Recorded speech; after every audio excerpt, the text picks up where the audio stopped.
Comment la VAR fonctionne?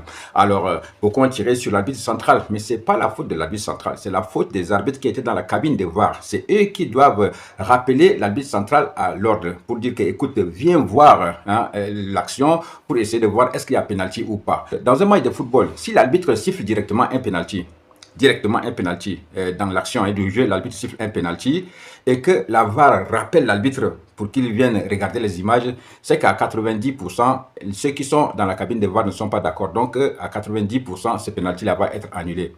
Mais quand on joue et qu'il y a action litigieuse et que l'arbitre ne siffle pas, mais que la VAR rappelle l'arbitre, ça veut dire qu'à 90%, il y aura pénalty. Parce que ceux qui sont dans la cabine de la VAR sont convaincu qu'il y a pénalty et que l'arbitre n'a pas sifflé. Donc, l'arbitre central ne fait que suivre les instructions de la VAR. Et là-bas, c'est un collège d'arbitres qui est dans la cabine. Voilà, donc il n'y a pas un seul arbitre. Alors, ils essayent de voir. Et ils regardent comme nous à la télé. Ils ont le temps de disséquer. Mais l'arbitre central, lui, il voit directement l'action. Il n'y a pas de ralenti pour lui, il suit, il est dans l'action. C'est à peu près cela. Donc hier, bon, l'action était litigieuse. Les arbitres de la VAR qui ont peut-être jugé qu'il n'y avait pas pénalty et ils n'ont pas rappelé l'arbitre central. Il faut inclure tout le monde, c'est un collège d'arbitres. Donc ceux qui sont dans la VAR là aussi, c'est eux qu'il fallait aussi tirer dessus. Et puis beaucoup pensent que le pays hôte est avantagé. Bon, comme dans toutes les compétitions, c'est comme ça. On va toujours tirer à boulet rouge sur le pays hôte, soit disant le pays est avantagé par l'organisation. Oui, ça arrive, ça arrive. Mais maintenant, nous sommes au Maroc, c'est le Maroc qui organise. Donc voilà.